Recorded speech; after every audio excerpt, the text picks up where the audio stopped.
Primero que quiero hacer es agradecerle al Colegio de Abogados y Abogadas por organizar este evento. La verdad es que es un privilegio ver este salón lleno, lo que significa que los temas agrarios y ambientales todavía tienen peso en los abogados y en los no abogados. Agradecerle, por supuesto, a don Carlos Bolaños, como presidente de la comisión, por organizar este evento, así como a don Giovanni Córdoba. A don Giovanni le agradezco que me haya dado pelota con los temas que le propuse. Yo tenía algunos temas que considero que eran de punta y que no los vi inicialmente en el programa. Don Giovanni, por decirlo así, me dio pelota y entonces los pudimos incluir en la charla.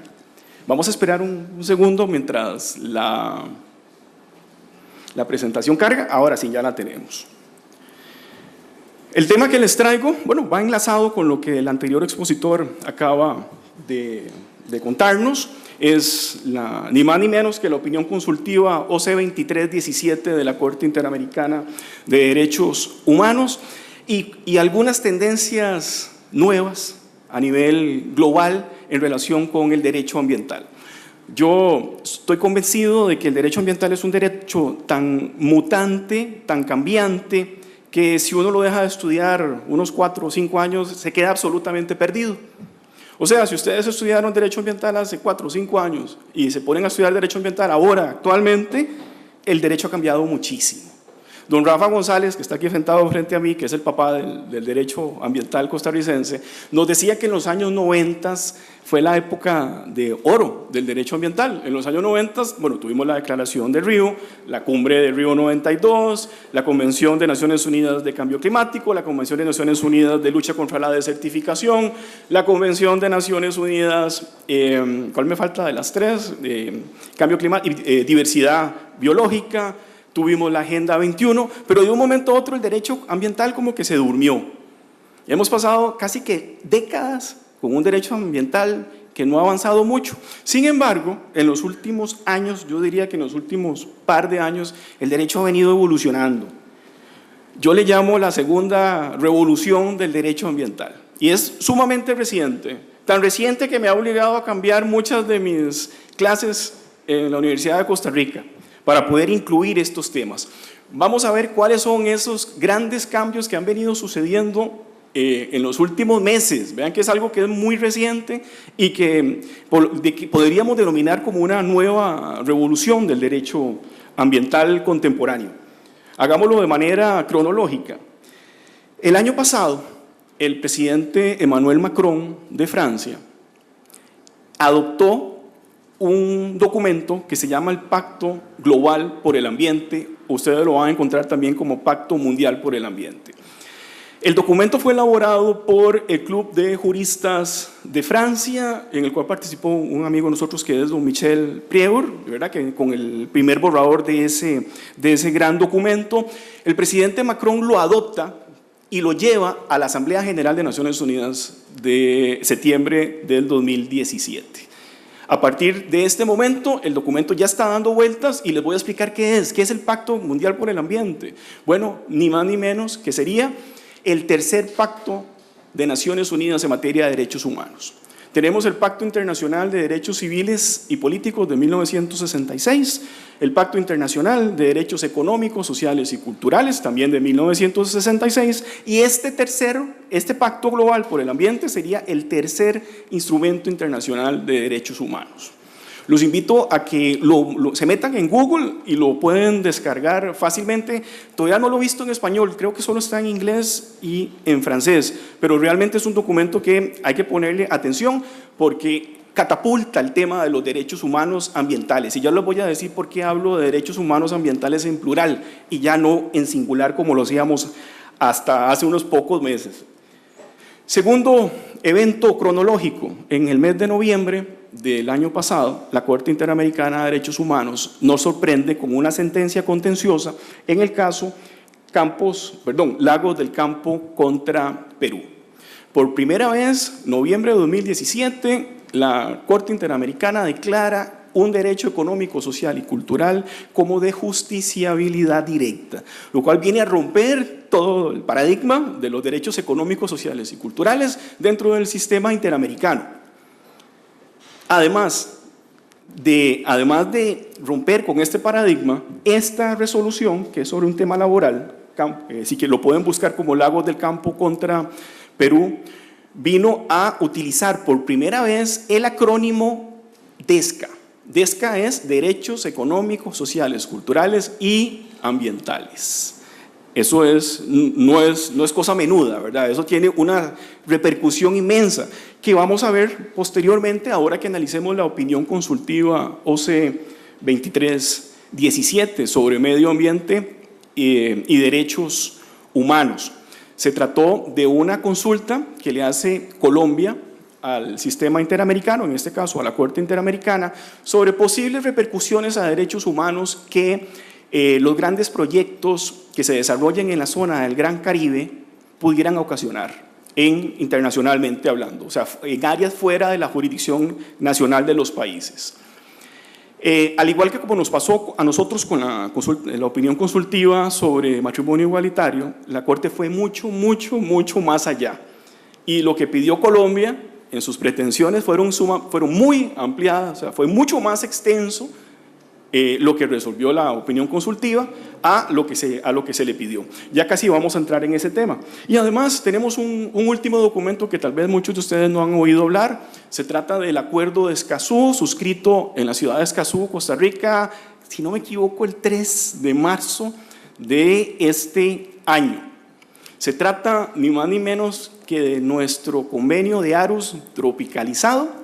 Es un acuerdo sobre acuerdo vinculante, para darle la connotación que tiene, es un acuerdo vinculante sobre acceso a la información ambiental, participación efectiva en la toma de decisiones ambientales y justicia ambiental, lo que llamamos los 3 derechos de procedimiento o los 3 derechos de acceso. Documento que por primera vez contempla, dentro del elenco de principios, bueno, les voy a contar 2 aspectos importantes. En el elenco de principios que desarrolla el acuerdo, incluye los principios de progresividad y no regresión, lo cual a nivel mundial sería el primer instrumento internacional de reconocerlos de manera expresa. Y la segunda nota interesante del Acuerdo de Escazú es que es la primera vez a nivel mundial que un tratado internacional vinculante reconoce los derechos de los defensores de los derechos humanos.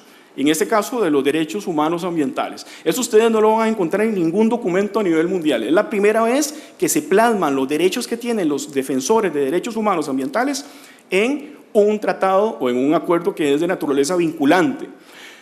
Acuerdo que está abierto a su firma en las Naciones Unidas para la Asamblea de septiembre. Tuvo el auspicio de la CEPAL y requiere 11 ratificaciones para entrar en vigor. Ojalá Costa Rica nos dé el ejemplo y lo firme, sea de los primeros países en firmarlo en la Asamblea General en Nueva York de las Naciones Unidas y sea tal vez el primero en ratificarlo a nivel interno. 2 aspectos más antes que se me olvide dentro de esta neorevolución del derecho ambiental.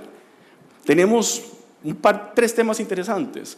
En el 2016, en la reunión de la Unión Internacional para la Conservación de la Naturaleza de abogados, se suscribió el acuerdo, no es un acuerdo, es una resolución sobre el Estado de Derecho en materia ambiental. También los invito a leerla. Nos viene a cambiar el panorama, es aplicar las reglas del Estado de Derecho, en inglés el Rule of Law. Aquí estamos hablando del Environmental Rule of Law, que sería la sujeción del Estado y de los particulares a las normas y requisitos de la materia ambiental. Otro gran avance. Sigo. Este año, en marzo, en Brasilia, se suscribió la Declaración de Brasilia sobre justicia hídrica. Ustedes dirán, ¿qué es eso? Bueno, es una declaración emanada de la última cumbre la Cumbre Mundial del Agua, que se celebró en Brasil, y trae aspectos muy interesantes como sería esa sinergia entre los 3 derechos de acceso, derechos procedimentales y la justicia hídrica. Ya nos habla de un principio del indubio pro aqua, que también me pareció bastante interesante. Vean cómo poco a poco esto se va cambiando de manera gradual y rápida. Otro tema, la justicia climática, que por cierto va a ser el que les va exponer el profesor González Bayar en su mesa, creo que el jueves, don Rafa, el próximo jueves. Bueno, nos estamos dando cuenta de que poco a poco el tema cambio climático está llegando a las Cortes.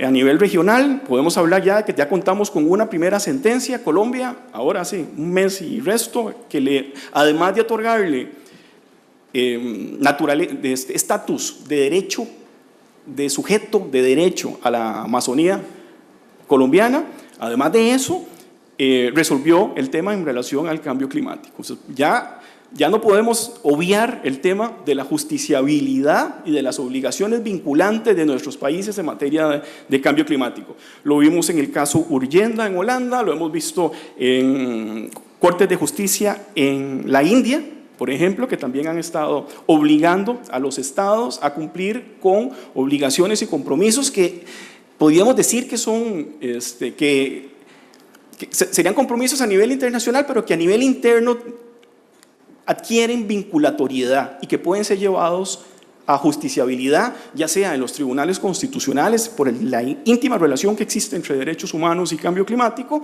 y además por el tema de materia de derechos humanos y también por el tema de la jurisdicción contenciosa administrativa, porque ni más ni menos que se trata de compromisos adquiridos y que tienen repercusiones en la vida, en la salud y en el equilibrio ecológico. Por último, de los últimos de los temas revolucionarios tenemos los derechos de la naturaleza. También va a haber una charla con el profesor Álvaro Zagot, que es el que ha estado impulsando ese tema a nivel nacional. No quiero quemarles el tema ni a don Rafa ni a don Álvaro Zagot. Voy a entrar de lleno a los aspectos tanto de forma como de fondo de la opinión consultiva OC 2317. Lo primero que puedo decirles es que se trata de una pieza jurídica de lujo. Posee una redacción que podemos decir que es impecable, es clara, es precisa, es concisa, es congruente, está muy bien estructurada, sigue un orden lógico, es muy agradable a su lectura. O sea, no es un documento que ustedes lo van a leer y se van a aburrir, no, está redactada de tal manera que se hace agradable a su lectura. Y además contiene una serie de precedentes, sentencias, doctrina, tratados, etcétera, con los cuales yo digo que yo podría eventualmente dar un curso general de derecho ambiental únicamente, incluso con los pies de página de la opinión consultiva 23 de la Corte Interamericana. Se trata de un hito a nivel regional. La Corte Interamericana fue mucho más allá que el Tribunal Europeo de Derechos Humanos en materia de ambiente y derechos humanos. Previo a esta opinión consultiva, que es de febrero 2018, febrero 2018, tenemos como precedente el caso que les acabo de mencionar de Lagos del Campo contra Perú, donde por primera vez se establece la justiciabilidad plena y directa de un derecho económico, social, cultural y ambiental, como lo es el derecho al ambiente. Y además tiene algunos precedentes que ya conocemos dentro del sistema interamericano, pero antes de esta opinión consultiva, el tema ambiente en el sistema interamericano siempre estaba de la mano con el tema indígena. Solo existe una sentencia de la Corte Interamericana fuera del ámbito de la tutela de los derechos humanos ambientales que no fuera en relación con los pueblos indígenas, que es el caso Reyes contra Chile por acceso a la información ambiental. Eso es como la excepción a la regla. Todos los demás casos, Aramaca, Sarayaku, Mayagma, todos los casos que se han llevado a cabo siempre en el sistema interamericano, previo a la opinión consultiva, estaban únicamente relacionados con el tema indígena. Esto viene a cambiar. Y como les decía, fue mucho más allá. Lo que la Corte Interamericana resolvió, nos expone en esa opinión consultiva, si lo comparamos con los distintos precedentes que tenemos del Tribunal Europeo de Derechos Humanos o los otros sistemas universales de derechos humanos, fue mucho más allá. Por eso yo lo califico como un verdadero hito. La Corte reconoce las sinergias, interdependencias e inseparabilidad de los siguientes conceptos: ambiente, cambio climático, desarrollo sostenible y derechos humanos. Esos 4 elementos ya no los podemos ver separados. Son parte de un elemento mayor que vamos a denominar la gobernanza ambiental. Y después podemos ir bajando, podemos hablar de gobernanza climática, podemos hablar de gobernanza en materia de derechos humanos, pero estos 4 elementos a partir de ahora tenemos que trabajarlos de manera conjunta y sinérgica, son inseparables, y siendo los 4 típicas obligaciones a cumplir por parte de un Estado de derecho en materia ambiental. Las fuentes que utilizó la opinión consultiva: por un lado, el soft law, que como sabemos que en el caso costarricense el soft law ha sido utilizado indistintamente con el hard law por nuestra sala constitucional, no hacen esa diferencia que hacen los demás países, esto para beneficio del ambiente. Ustedes van a encontrar ahí citadas la Declaración de Estocolmo 72, la Declaración de Río 92, Johannesburgo 2002, incluso la Agenda 2030. Incluso, como vemos en el párrafo de abajo, cuando aplica el hard law dentro de la opinión consultiva, menciona y hace énfasis en el Acuerdo de París. Vean que son documentos sumamente recientes, tanto la Agenda 2030 como el Acuerdo de París. Además, incorporó a través de una interpretación que vamos a denominar evolutiva, dentro del corpus iuris interamericano, vamos a tener ahora al derecho internacional ambiental. Incluimos las decisiones propias y de otras cortes internacionales, como las del Tribunal Europeo de Derechos Humanos, que fueron utilizadas dentro de la opinión consultiva, la Corte Internacional de Justicia, los casos Costa Rica y Nicaragua, ustedes los van a ver reflejados dentro de la opinión consultiva. Incluso insertó los informes, que son muy buenos, muy ricos, del experto independiente de las Naciones Unidas en materia de medio ambiente y derechos humanos, el señor John Knox, que incluso en el año 2013 vino a Costa Rica a hacer su primer informe país. Ustedes lo pueden ver, se ingresan a la página de Naciones Unidas del señor John Knox y pueden ver la regañada que nos pegó, por decirlo así, cuando hizo su primera visita internacional. Vean que el tema de la inclusión del derecho internacional ambiental dentro del corpus iuris interamericano no es poca cosa. A partir de ahora, el derecho internacional ambiental forma parte de las normas que regulan el sistema interamericano de derechos humanos. La Corte Interamericana llega a la conclusión que dentro del artículo 26 se encuentra el derecho a un ambiente sano y equilibrado. Además, dice que lo vamos a encontrar en el sistema interamericano, en el Protocolo de San Salvador, en el artículo 11, en la Declaración Americana de Pueblos Indígenas, que es un documento de soft law. Lo vamos a encontrar en la Carta Africana de Derechos Humanos, que es la carta más nueva, por decirlo así, creo que es 86, si no me equivoco, y por eso sí incluye el derecho al ambiente, en la Carta Árabe de Derechos Humanos y en la Declaración de Derechos Humanos de la Asociación de Naciones del Sureste Asiático. La Corte entiende que el derecho al ambiente tiene una connotación individual, una connotación colectiva, individual como derecho subjetivo, colectiva como interés difuso que es, e intergeneracional. Nos dice que dentro del sistema interamericano, interpretando ese artículo 26, que por ningún lado habla del derecho al ambiente, por aquello, ¿verdad? Porque estamos hablando de que la convención es anterior al tema del advenimiento de los derechos ambientales. Dice que el sistema interamericano va a proteger el derecho al ambiente no solo por su utilidad para el ser humano o por los efectos que su degradación puede causar en otros derechos humanos, lo que podríamos denominar un enfoque antropocéntrico de la tutela del ambiente, sino que también, y esa es la parte que quiero recalcar, por la importancia para los demás organismos vivos con quienes se comparte el planeta, también merecedores de protección en sí mismos. Vean entonces que la Corte Interamericana nos presenta los dos enfoques, un enfoque más antropocéntrico y otro enfoque más hacia el biocentrismo, y nos advierte la tendencia a nivel mundial e incluso a nivel local o regional de reconocer derechos a la naturaleza. Y así lo van a ver ustedes ahí insertado en la opinión consultiva. Estamos hablando de que la Constitución de Ecuador ya lo hizo en el 2009, Bolivia creo que fue 2009, en las constituciones. Y a nivel de jurisprudencia ya contamos con dos precedentes en Colombia. El primero fue el otorgamiento de derechos de la naturaleza al río Atrato el año anterior, y este año el reconocimiento de derechos de la naturaleza, o sea, la naturaleza como sujeto de derechos para la Amazonía colombiana. Tema que, como les dije, no quiero quemarlos. El profesor Zagot va a ser el que lo va a exponer, creo que también el día jueves. Vamos a ver, ¿por qué hablamos de... Yo estoy hablando de derechos humanos ambientales. ¿Por qué en plural y no en singular?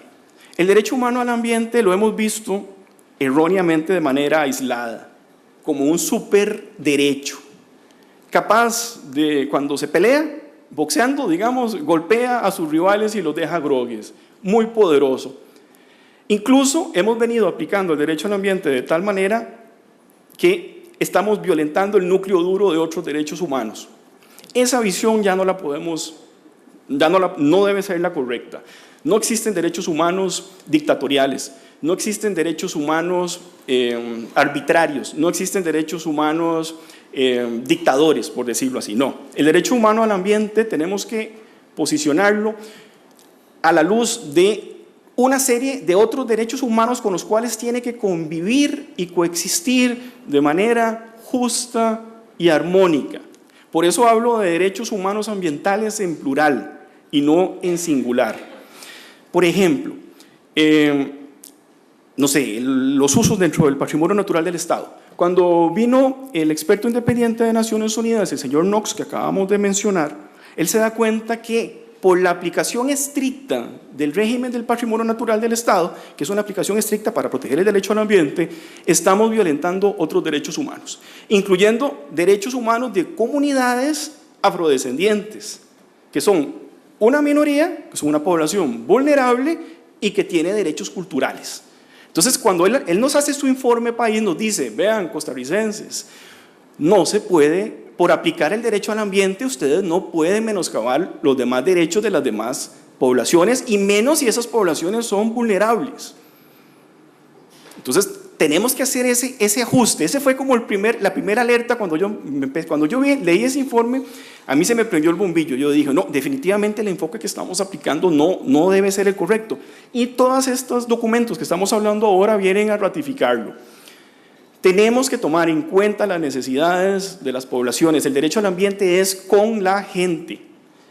Estamos hablando de un derecho al ambiente que tiene que coexistir y convivir con otros derechos humanos igual de importantes, como son el derecho a la vida, el derecho a la salud, el derecho a la integridad personal, el derecho al agua potable, el derecho al saneamiento.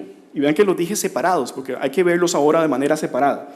El derecho a la alimentación, como nos decía el anterior panelista. El derecho a la vivienda. Vean qué importante el tema vivienda y ambiente. La participación, el derecho a la participación en la vida cultural. El derecho a la propiedad. Por eso estamos hablando desde hace ya algunos años de la función ambiental de la propiedad. El derecho a ser desplazado, el derecho a no ser desplazado forzosamente por deterioro del medio ambiente y, por supuesto, el derecho a la paz. Estos son algunos de esos derechos humanos ambientales con los que el derecho al ambiente tiene que convivir y coexistir. Ningún derecho puede, cuando entra en conflicto con otro derecho, puede vaciar el núcleo duro del otro. Siempre tiene que sobrevivir al menos el núcleo duro del derecho que tal vez sea más débil en la situación a aplicar. Y así es como tenemos nosotros que aplicar el derecho al ambiente. Y además tenemos los 3 derechos procedimentales. Digo procedimentales porque así, esa fue la denominación que les impuso la Corte Interamericana en su opinión consultiva. En el Acuerdo de Escazú los vamos a conocer como derechos de acceso, que a mí me parece el concepto más exacto es hablar de derechos de acceso. Y son el derecho al acceso a la información, el derecho a la participación efectiva, pública en la toma de decisiones ambientales, que es uno de los grandes desafíos que vamos a tener ahora, después cuando hablemos en conclusiones, y la justicia ambiental. Este enfoque de derechos humanos ambientales tiene que tomar en cuenta a las poblaciones más vulnerables, llámese pueblos indígenas, niños, personas viviendo en situaciones de extrema pobreza, las minorías, las personas con discapacidad, las mujeres. Y vean este tema, en materia ambiental estamos hablando de que son poblaciones vulnerables a las cuales tenemos que garantizarles la totalidad de los derechos humanos, incluyendo el derecho al ambiente, las comunidades que dependen económicamente o para su supervivencia de los recursos ambientales. Y además, las comunidades que por su ubicación geográfica corren peligro especial de afectación en casos de daños ambientales, como son las comunidades costeñas e islas pequeñas. Vean que este último acápite está relacionado con el tema cambio climático. Como nos decía el panelista anterior, vamos a experimentar migraciones ya sea a lo interno de los países y a lo externo de los países. El cambio climático nos va a generar conflictos armados. Hoy más que nunca, entonces, el derecho al ambiente tiene que ir de la mano con el derecho a la paz. Por cierto, que el derecho a la paz en el caso costarricense ya tiene como sus 2 o 3 precedentes en la Sala Constitucional. Vamos a entrarle al tema de lo que nos dice la opinión consultiva. La consulta fue sobre los posibles impactos ambientales negativos, llámese daños ambientales, en áreas fuera de jurisdicción nacional, por decirlo así. Esa fue la consulta que hizo Colombia a la Corte Interamericana. Bueno, en este caso la Corte nos dice que los daños que primero que existe una obligación de prevención, a la cual le da mucha prioridad bajo el concepto de debida diligencia, que es un concepto que se utiliza mucho en derecho internacional ambiental. Habla de que la responsabilidad tiene que ser por daños significativos, y vean que ahí lo puse en negrilla y subrayado. No es cualquier tipo de daño el que va a ser sujeto de control o de tutela en el sistema interamericano a través de ese artículo 26 de la Convención, sino únicamente los daños significativos. Se trata de una obligación de reparar de manera pronta, adecuada y efectiva. ¿Y a quién hay que indemnizar? ¿A quién hay que reparar? Tanto a las personas como a los estados víctimas, independientemente si la actividad es lícita o ilícita. Vean que la responsabilidad por daño ambiental al ser una responsabilidad objetiva, es una responsabilidad por hecho lícito o por hecho ilícito. Y tiene que existir una relación de causalidad entre acción y omisión para poder hablar de daño transfronterizo. La opinión consultiva nos trae una serie de obligaciones que deben cumplir los estados para cumplir con los estándares del derecho a un ambiente sano. Entre ellas tenemos que hablar de una obligación de prevención, una obligación de precaución, una obligación de cooperación y por último, obligaciones procedimentales, que son los 3 derechos de acceso que ya vimos. En materia de prevención, el Estado está obligado a regular las actividades tanto estatales como de los particulares que puedan afectar de manera negativa o impactar el ambiente. Eso implica además un deber de supervisión, fiscalización, sanción de cuanta actividad se genere dentro de la jurisdicción de un Estado y que pueda producir daños significativos fuera al medio ambiente, ya sea dentro del Estado o fuera del área de jurisdicción nacional. La Corte llega a la conclusión de que es una obligación el requerir y aprobar estudios de impacto ambiental, obliga a los estados a establecer planes de contingencia a efectos de tener medidas de seguridad y planes para mitigar el daño significativo que se pudiere producir. En materia de EIA, de evaluación de impacto ambiental, la Corte fue muy enfática. Nos dice cómo debe ser, cuáles son los estándares mínimos para la evaluación de impacto ambiental. Dice que tiene que llevarse a cabo antes de la realización de la actividad, lo cual pareciera lógico, pero no es así muy lógico. Nosotros aquí ya en Costa Rica hemos tenido algunas licencias ambientales que se han otorgado con posterioridad. Bueno, entonces dice la Corte que tiene que ser antes. Pues sí. Tiene que ser por entidades independientes bajo la supervisión del Estado. Eso es muy importante. Abarcar el impacto acumulado, lo que aquí conocemos como el impacto acumulativo. Vean que nosotros, por lo general, en los proyectos donde se analiza la evaluación de impacto ambiental, se analiza la actividad obra proyecto específico, pero no se ve el impacto que pueda tener esa actividad obra proyecto en relación a otras actividades obras o proyectos que se están realizando en tierras cercanas, por decirlo así. Bueno, en esto fue enfática. Creo que nosotros solo tenemos un voto constitucional, que es el voto Baulas, sobre el tema de la evaluación de efectos acumulativos, donde la Sala le ordena a CETENA realizar una evaluación de efectos acumulativos porque estaban sobre las construcciones que se estaban llevando a cabo dentro de, en este caso, el Parque Nacional Baulas. Tiene que haber participación de los interesados. Ese es otro estándar de la evaluación de impacto ambiental para la Corte Interamericana. Se deben respetar las tradiciones y culturas de los pueblos indígenas que podrían verse afectados. Esto es la evaluación de impacto socioambiental. Vean que en materia indígena ya la Corte en los casos Saramaca y Sarayaco había sido muy enfática en el tema de tomar en cuenta los aspectos culturales cuando están de por medio poblaciones vulnerables como son las poblaciones indígenas. Y el contenido tiene que ser tomando en cuenta la naturaleza y magnitud del proyecto y la posibilidad de que el impacto pueda tener sobre el ambiente. Estos serían una especie de estándares mínimos interamericanos para evaluación de impacto ambiental. Por otra parte, la Corte reconoce la obligación de precaución. Realmente aquí el desarrollo no fue muy largo dentro de la opinión consultiva. Se trae la definición consensuada a nivel internacional de lo que es el principio precautorio. Dice que los estados deben actuar conforme al principio de precaución a efectos de la protección del derecho a la vida y a la integridad personal frente a posibles daños graves e irreversibles al medio ambiente, aún en ausencia de certeza científica. A raíz de esta interpretación que está haciendo la Corte Interamericana, trayéndose el principio precautorio dentro del corpus juris interamericano, podemos decir que los principios pro homine ahora tienen que verse en equilibrio con el principio pro natura. A nivel de cooperación, los estados tienen que notificarse, es una obligación que nace, bueno, ya lo vimos, el caso más emblemático es el del accidente nuclear en Chernóbil, en Ucrania, en la ex Unión Soviética, donde la Unión Soviética no le notifica a los demás países con los que comparte el círculo ártico de la contaminación nuclear que se estaba produciendo a raíz del accidente en la planta nuclear. Bueno, ahí donde básicamente podemos decir que nace el principio de notificar a los demás estados para que los estados puedan tomar las medidas y los casos de emergencia. Y ahora entramos a los derechos de acceso, que están bastante bien desarrollados en la opinión consultiva.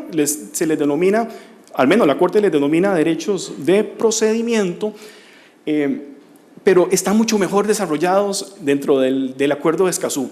Tenemos que tomar en cuenta que ahora, a la hora de interpretar el Acuerdo de Escazú, cuando entre en vigencia, ojalá lo más pronto posible, ojalá fuera este año que fuera en vigencia, tenemos que interpretarlo a la luz de lo que la Corte Interamericana nos dijo en esta opinión consultiva.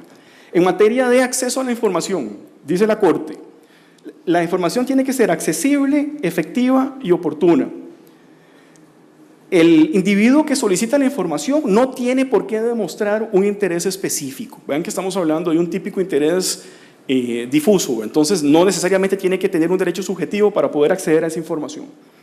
El Estado tiene que proveer una serie de mecanismos y procedimientos para que las personas individuales soliciten la información, así como la recopilación y difusión activa de información. Vea que ese tema viene relacionado con temas mayores. Estamos hablando de la gobernanza, estamos hablando del acceso a la información, estamos hablando de la transparencia y estamos hablando de la rendición de cuentas. 4 conceptos que también van íntimamente de la mano.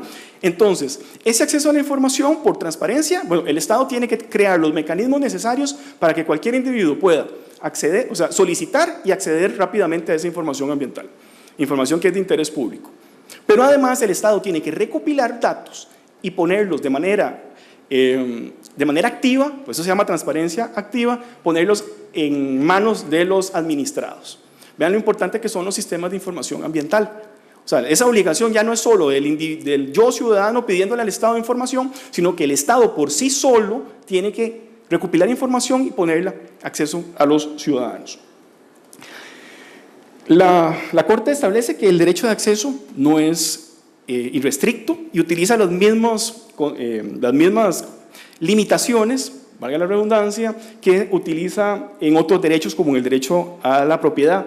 Dice que el derecho entonces al acceso a la información no es absoluto y admite restricciones. Estas restricciones, eso sí, tienen que estar en ley, o sea, es materia de reserva de ley. Tienen que responder a un objetivo permitido por la propia Convención Americana y tienen que ser limitaciones o restricciones necesarias y proporcionadas para responder a un interés general en una sociedad democrática. Y estas 3 limitaciones aplican para cualquier derecho reconocido dentro del sistema interamericano. Participación pública. Dice la Corte que está expresamente contenido en el artículo 23.1a de la Convención. Vean que hago énfasis porque la Corte está diciendo el derecho a la participación pública en materia ambiental está en el 23.1a de la Convención, cosa que la Sala Constitucional desde el 2012 para acá dice que no está ahí. Ahora vamos a ser un poco críticos con el tema y cómo van a ser las implicaciones que tiene esta opinión consultiva respecto a la jurisprudencia constitucional costarricense. Entonces, es un derecho reconocido en la Convención del derecho a la participación pública. Se trata de la obligación que tienen los estados de garantizar la participación de las personas en la toma de decisiones políticas que pueda afectar el medio ambiente.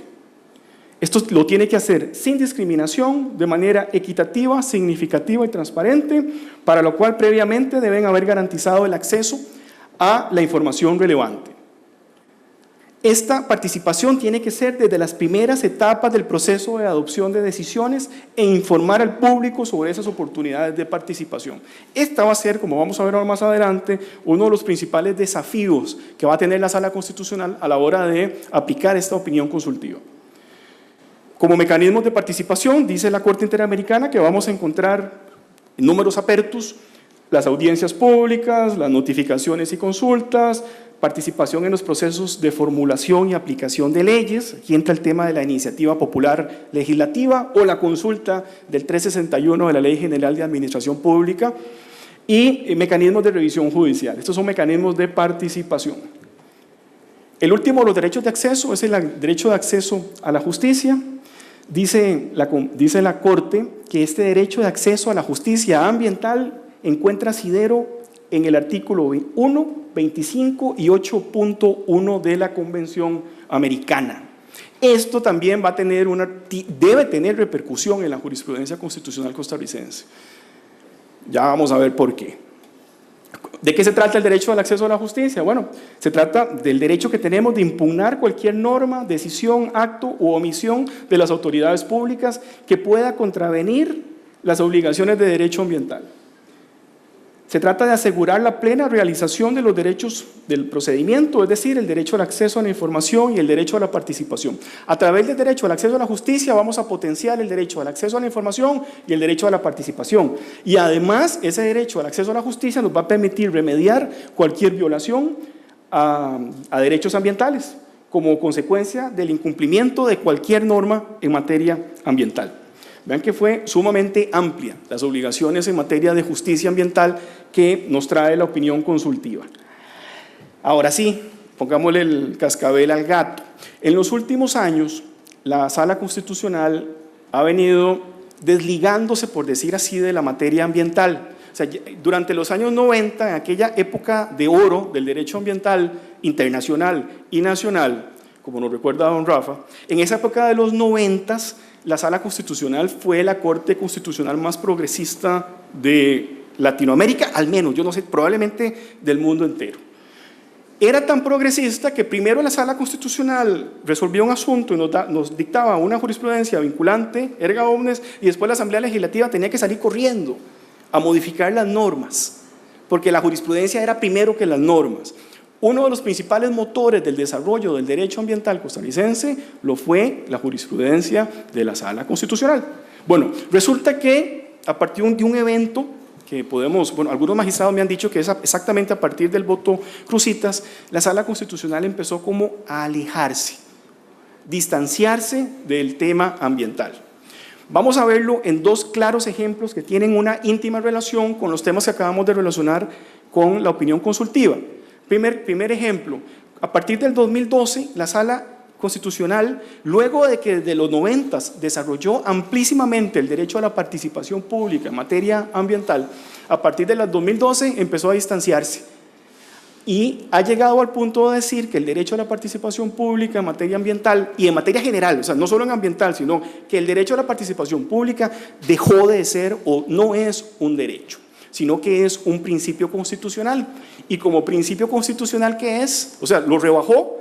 Aquí tenemos un estatus derecho fundamental, convencional, constitucional. Y un estatus más abajo está el estatus de los principios. Bueno, la Sala llega a partir del 2012 al convencimiento de que el derecho a la participación pública en materia ambiental ya no es un derecho fundamental. Derecho fundamental que ella ayudó a desarrollar amplísimamente, pero amplísimamente, y llega a la conclusión de que se trata de un principio constitucional, y como es un principio constitucional, ya no es resorte de la jurisdicción o de la justicia constitucional, y empieza a quitarse de encima esos asuntos y reenviárselos por legalidad a la jurisdicción contencioso administrativa, con los problemas que acarrea reenviar asuntos a la jurisdicción contencioso administrativa. La jurisdicción contencioso administrativa no es una no es una jurisdicción que actualmente pueda cumplir con los estándares de justicia ambiental, ni de la opinión consultiva, ni del acuerdo de Escazú. ¿Por qué? Porque es una jurisdicción donde se requiere patrocinio legal letrado. Es una jurisdicción donde los pueden condenar en costas.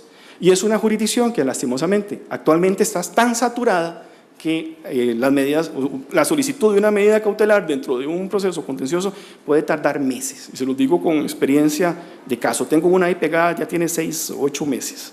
Entonces, no es una jurisdicción que cumpla con los estándares mínimos de la justicia ambiental.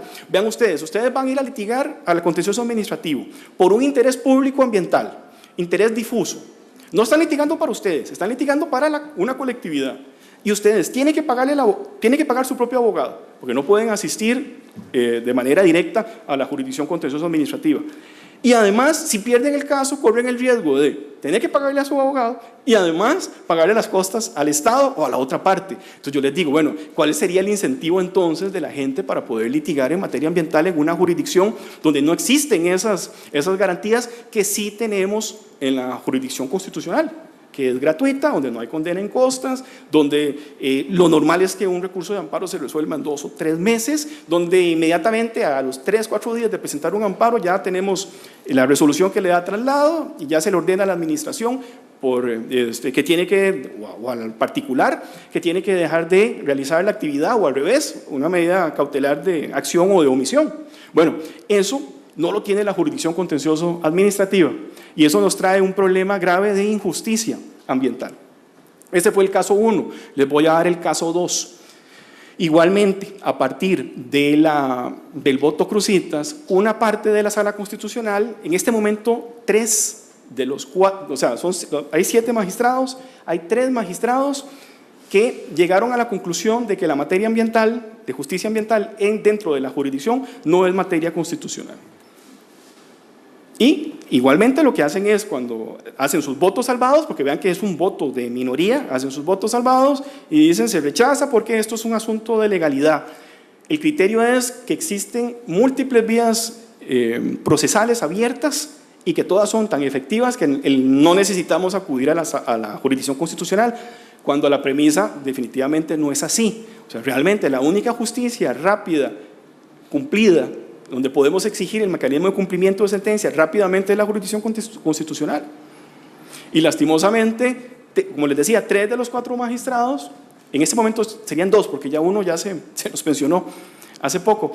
Vamos a ver qué pasa cuando ingresen los otros dos magistrados nuevos a la sala, cuál va a ser su actitud. Vean que se correría eventualmente el riesgo de que la justicia ambiental constitucional desaparezca. Básicamente esa sería la consecuencia. Sin embargo, como yo les estaba contando, a raíz de que los instrumentos internacionales de derechos humanos gozan de un valor superior o igual a la propia Constitución política, eso ha dicho la Sala Constitucional desde los 90, de que todos los órganos del Estado, incluido el legislativo y el ejecutivo, son garantes del control de convencionalidad, y de que las resoluciones de la Corte Interamericana, hasta el día de hoy, pues no sabemos qué va a pasar mañana, hasta el día de hoy, tanto las sentencias como las opiniones consultivas de la Sala Constitucional son obligatorias para Costa Rica. Por lo tanto, estas 2 tendencias que estamos viendo ahora, el tema de la participación pública degradada de derecho fundamental a principio, y el tema de quitarse de encima los asuntos ambientales para reenviárselos a la jurisdicción contencioso administrativa por parte de la Sala Constitucional, van a constituir los principales desafíos de esta sala a la hora de darle un cumplimiento efectivo a la opinión consultiva. Y vean que luego de la opinión consultiva probablemente nos va a caer encima el acuerdo de Escazú, cuando ya esté en vigencia, con una serie de regulaciones sobre acceso, sobre participación y acceso a la justicia ambiental que yo creo que la Sala Constitucional no se va a poder saltar. Entonces, hoy por hoy, me parece que lo normal sería que la Sala Constitucional, luego de analizar la opinión consultiva, llegue a la conclusión de que estas dos tendencias no se ajustan a lo que establece la opinión consultiva, y lo ideal sería que ellos reencaminen, cambien de criterio y ahora nuevamente vuelvan a traer el tema ambiental dentro de la jurisdicción constitucional. Todos seguimos soñando con una sala constitucional como la de los 90s, la que yo les contaba que era una sala constitucional progresista y de avanzada. Ese estandarte se lo quitó la Corte Constitucional colombiana. Tenemos que retomar eso. Muchas gracias.